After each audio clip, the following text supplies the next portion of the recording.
Alright guys, I've already recorded the video, but I just wanted to add a few things. One is that most people use sub basses unless it's trap where it's more 808 oriented, but other than that, in almost every genre there's sub bass. Pretty much all radio songs, they're using sub bass. So sub bass is more important than you might realize. And the reason I made this video is because I couldn't find any good sub basses that sounded how I wanted them to. You know, they had a lot of, basically they changed too much, and I want something that's more constant. And so if you want something that's more constant, which you probably do, then this is a good tutorial. So I'm going to start the actual video now. Hey guys, and I'm going to be showing you how to make a sub bass. Sub basses are cool because they don't take away from the song, unlike an 808 bass, where it acts like its own instrument. A sub bass, you just got a bass right there, it's all bassy and such, but you don't notice it. But you probably already know, and that's why you're looking up how to make a sub bass. Anyway, what you're going to want to do is you're going to want to get Audacity, and Audacity is free, so you won't have to pay for it because it's free.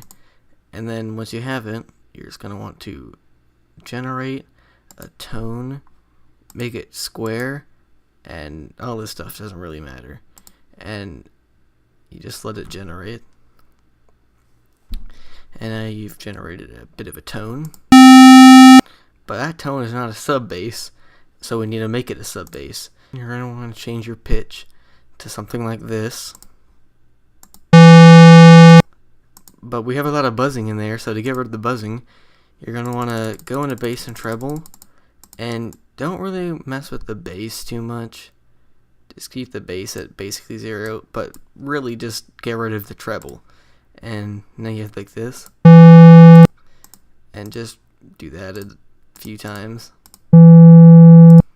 And then you can go into your bass and treble. Once you have something with like much less buzzing, you can start on the bass. Give it a little bit of bass. And so now you have that, and that's not really a sub bass because it's not very sub. It's pretty loud. So you're gonna want to do a bit of negative gain, and maybe just change the pitch once more. Maybe another time.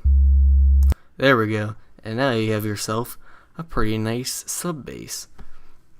And now I'm going to take it over to FL Studio, where I have a very, very, very basic song, and I'm going to show the difference between an 808 bass versus a sub bass. So let's just listen to it without any bass at all.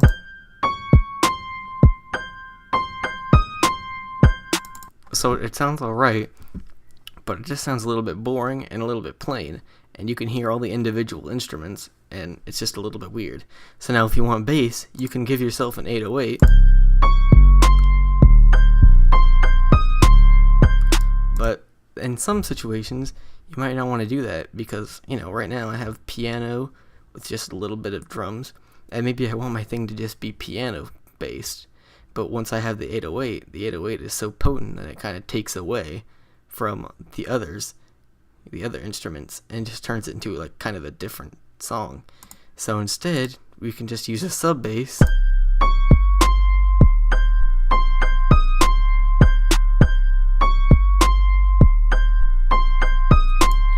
oh yeah, and when you're doing the gain, you might not want to make it too low because otherwise it might not be able to be heard. You might not be able to hear it very well. But as you could hear if you have good headphones, there was a little bit of sub bass in there, and it sounded good. You could hear the pianos, but you could also hear just the bass giving a background. And that's kind of the point of sub bass, is to give a little bit of background without really intruding. So I hope you guys learned something, and I hope it was a pretty good video. So I'll see you later.